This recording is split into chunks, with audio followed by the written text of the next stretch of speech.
you know what? It'd be sweet. Let's just say I'm working at a company and they say, oh, you get $100 to $200 if you refer someone to our company and we end up hiring them, that kind of thing.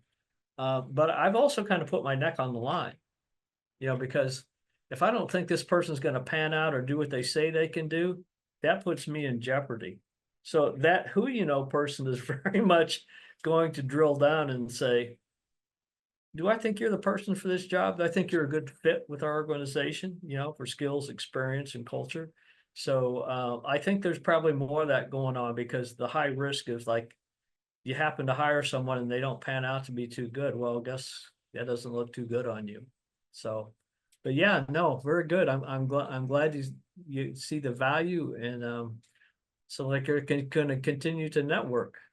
Yeah, So what you said is a good point, because when we even in the work, when we are working, normally we have to protect ourselves too as well, right? Just right. like what you stated, Yeah. yes, it's good to give referrals, but sometimes you want to make sure, is that the right person? Right. Because you don't want someone kind of mess up your Right. reputation, because it's your Right. reputation online. Yeah. And someone will add value, right? And yeah.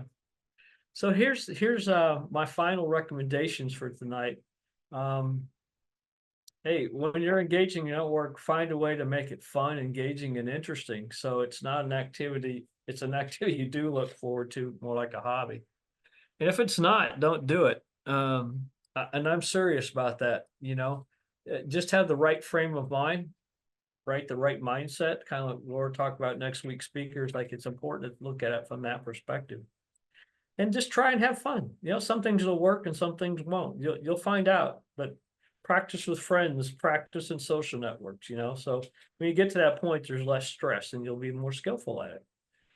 And this is what the purpose of networking is to make fun friends. And I mean that in the sense of who you can exchange information about, the job, the career, the industry, and it could be professional, personal, but energy starts moving when you have connections between people, right? And if they hit, it's like if you had a conversation night that seemed to work, it's like that's that place that things start happening, and that's the energy you want to be around, right? And I remember, someone said, well, if we were all friends with each other, we wouldn't have any enemies.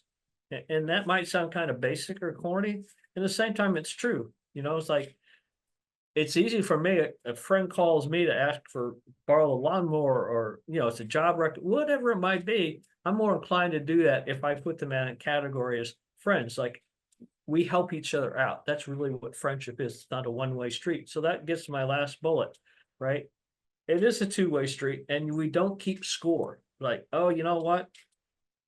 I helped him 4 times last month with his kids with driving, it's not about that. You don't keep score, right? Because if you look at it like that, you won't make any friends and you'll be back to what I call playing solitary with yourself without any friends. And you'll lose that access to networking, which is so important.